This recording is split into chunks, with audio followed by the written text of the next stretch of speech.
Hi guys, good morning. So, time check.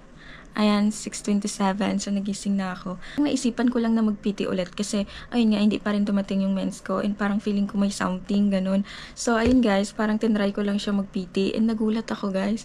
Nagdalawang line siya, so dalawa yung ginawa ko. Ayan, di ko alam kung kita siya. Pero ayun, nagdalawang line siya. Ayan o. Pero yung isa, hindi siya clear. Ganon, parang medyo light lang yung guhit. Pero nagdalawang guhit talaga siya.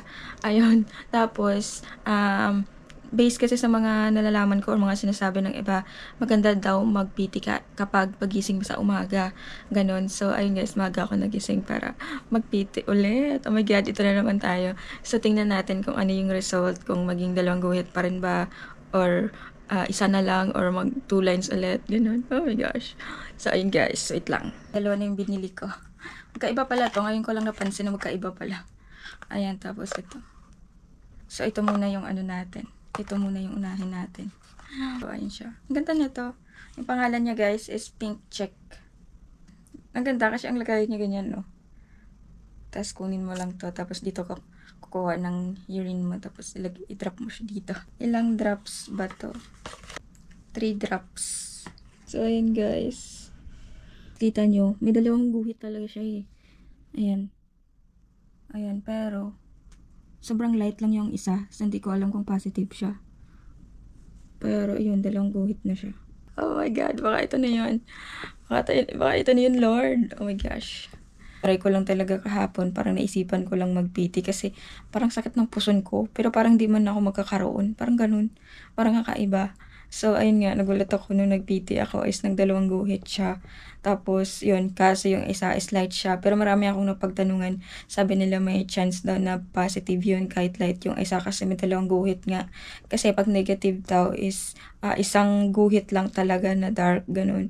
So, pupunta ako ngayon ng clinic guys para magpa-check. Kasi parang hindi pa talaga nagsisingkin sa akin na ayun nga, nabuntis ako hanggat hindi ako nakakapagpa-check or hindi yung doktor nagsasabi sa akin na ayun, confirm na talaga na buntis ako. So, ayun, magpa-check muna ako. And hindi ko pa nasabi kay Mine dahil gusto ko pagsabihin ko sa kanya ay sure na talaga para happy, gano'n. So, ayun guys, update ko kayo mamaya. Dito nga ako magpa-check up sana pero wala silang OB ngayon kaya yung ginawa ko, nagpa-specimen serum na lang ako or blood test para malaman ko kung positive ba o negative. And 2 beses pa nga ako tinurukan ng nurse ng karayom dahil sa unang tusok niya ay wala siyang makukuha na dugo. Buti na lang sanay na ako sa tusok ng karayom. Ayun guys, kakatapos ko lang mag-blood test and ito na yung result. Oh my God, ito na talaga. Legit na talaga to.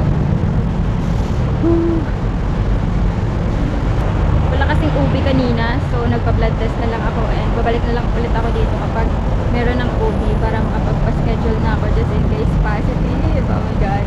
Hi guys, ito na siya. I'm so super excited. Woo. Oh my God. So ayun guys, confirm. Kita niyo ba? Ayan, confirm na siya na positive. Wala, wala yung nanay na. Yung binayaran ko pala guys sa blood test is 420, parang ganun.